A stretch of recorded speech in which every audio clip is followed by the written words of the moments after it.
السلام علیکم ورحمۃ اللہ وبرکاتہ۔ ناظرین، بیان سننے کے بعد ویڈیو کو شیئر کرنا نہ بھولیں۔ جزاک اللہ۔ بیان سماعت فرمائیں۔ جو چلتے ہیں اوپر سے پانی کے نیچے کی طرف چٹانوں کو سرکا دیتے ہیں، فرمایا کہ جو ہماری طرف آئے وہ یہ سوچ کر آئے کہ میری طرف حالات اس پانی کی قوت سے اور اس سیل سے بھی زیادہ قوت سے آئیں گے، جتنی قوت سے پانی کے اوپر سے پہاڑ کی چوٹی سے پانی نیچے کی طرف آتا ہے۔ آپ دیکھیں، کہیں جھرنے دیکھے ہوں تو معلوم ہو کتنی قوت سے پانی آئے، اسے کوئی روک نہیں سکتا۔ پانی کی قوت ہے، چٹانوں کو سرکا دیتی ہے۔ تو ہم نے عرض کیا کہ کسی کے ہاتھ میں بھی سبب دیکھ لینا، یہ مت خیال کرنا کہ اس کو اس پر اختیار ہے، بلکہ ہر چیز پر اللہ کا قبضہ ہے، ہر چیز پر۔ چنانچہ سلیمان علیہ السلام کو اللہ نے اسباب دیے اور خوب دیے، خیال ہوا کہ ان اسباب کو حکم پر لگائیں۔ اللہ نے قوت دی ہے، اعلیٰ نسل کی بیویاں دی ہیں، خیال ہوا کہ اپنی اولاد میں سے 100 مجاہد اللہ کے دین کی محنت کے لیے تیار کریں۔ اللہ کی شان، اعلیٰ نسل کی بیویاں، خوب بچے جننے والی اور اعلیٰ نیت، خیر کا کام۔ یہ کیا کریں گے کہ اپنی اولاد میں سے 100 مجاہد اللہ کے دین کی محنت کے لیے تیار کریں۔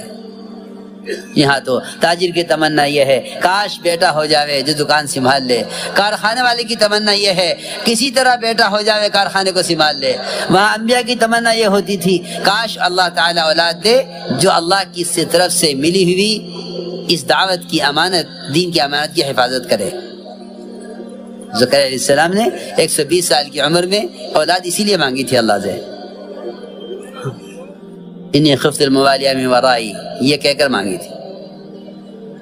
انہوں نے تو دعا مانگی اسباب کو ناکارہ بتاتے ہوئے کہ سبب سے کوئی امید نہیں ہے، تو سے امید ہے۔ یہاں دعاؤں میں قوت جب تک ہوتی ہے جب تک اسباب ساتھ ہوتے ہیں کہ ہاں ابھی اسباب ہیں، دعا مانگو۔ جب اسباب ختم ہو جاتے ہیں دعائیں بھی ختم ہو جاتی ہیں۔ وہاں سلیمان علیہ السلام نے اس خیر کے ارادے سے،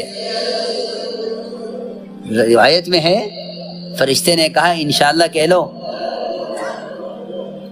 فرشتے نے کہا انشاءاللہ کہہ لو، لیکن بھول گئے، وقت پر بھول گئے۔ ارادہ تھا خیر کا، لوگ کہتے ہیں خیر کے ارادے میں تو اللہ کی مدد ہوتی ہی ہے، نہیں، تم ہر خیر کے ارادے کو بھی اللہ کی مشیت پر موقوف کرو۔ وما تشاءون الا ان یشاء اللہ، تمہارے چاہنے سے کچھ ہوگا ہی نہیں جب تک اللہ نے چاہے۔ 100 بیویں صحبت کی، 100 میں سے ایک کو حمل ٹھہرا، 99 بیویوں کو حمل نہیں ٹھہرا۔ ہمارے ہاتھ میں ہے نا، یہ تو ہمارے ہاتھ میں ہے۔ ہم جب چاہیں گے تو حمل ہوگا، نہیں چاہیں گے تو نہیں ہوگا۔ سارے اسباب ہیں۔ ایک صاحب نے مجھے بذات خود یہ بات سنائی ہے کہ میں نے اولاد کے پیدا ہونے میں رکاوٹ پیدا کرنے کے لیے ساری کوششیں کی، لیکن اللہ کا حکم۔ ڈاکٹر بھی حیران تھا کہ کیا ہوا، جب ساری کوششیں کر لی آخر میں ڈاکٹر نے کہا کہ اس کے علاوہ اور کوئی راستہ نہیں ہے کہ آپ اپنی اہلیہ کا آپریشن کرائیں اور رحم نکال دیں۔ جی ہاں، اب اور کوئی راستہ نہیں ہے۔ مجھے خود سنایا، اس نے خود سنایا۔ ما من نسمۃ کائنۃ الی یوم القیامۃ الا وہی کائنۃ۔ جو روح، جو جان اللہ کی آنی ہے وہ آنی ہے۔ وہ تو جو رزق اپنے ہاتھ میں سمجھ لیتے ہیں انہیں اولاد بھاری پڑتی ہے۔ اور یہ بھی یاد رکھو کہ لڑکیوں کی پیدائش سے ناگواری کا ظاہر کرنا یہ کفر کا اور شرک کا مزاج ہے۔ یہ کفر و شرک کا مزاج ہے،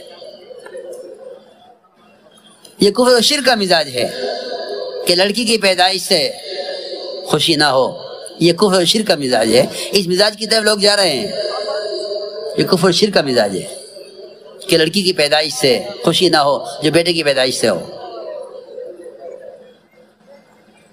سنو غور سے، اللہ تعالیٰ نے قرآن میں جہاں اپنی مشیت کو اور اپنے ارادے اور قدرت کو بیان کیا ہے بچوں کے پیدا کرنے میں، وہاں لڑکی کو مقدم کیا ہے لڑکے پر۔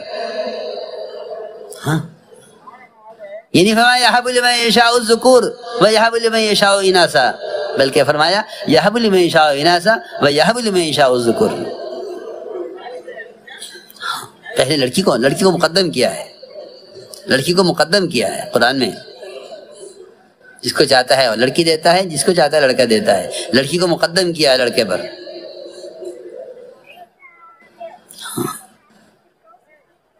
عجیب بات ہے، تو قرآن نے مقدم کیا ہے، پیدائش میں لڑکی کو مقدم کیا ہے۔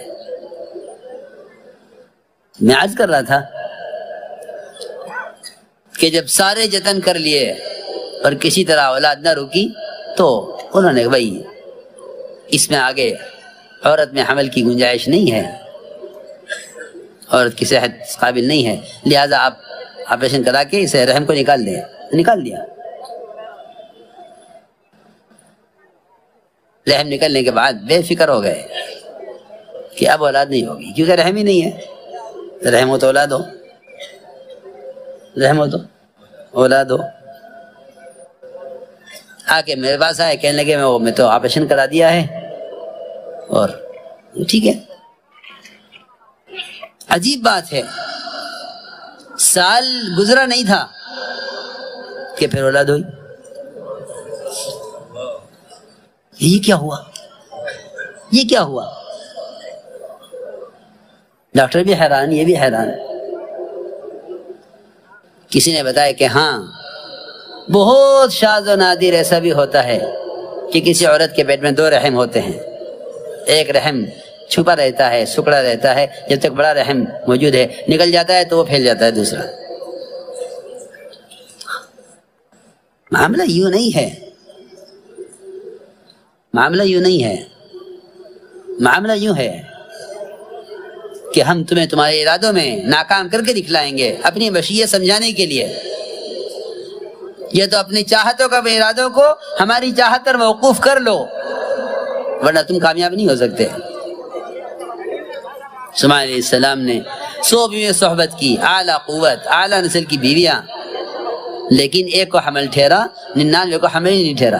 آپ نے فرمایا انشاءاللہ کہہ لیتے سب سے بچے ہوتے۔ چنانچہ ایک بیوی کو حمل ٹھہرا، اور اس میں بھی روایت میں ہے کہ وقت سے پہلے ہی وہ روح پڑنے سے پہلے ضائع ہو گیا۔ جسد بے روح جسم کو کہتے ہیں، جسد کہتے ہیں بے روح جسم، کہ بغیر روح کا جسم۔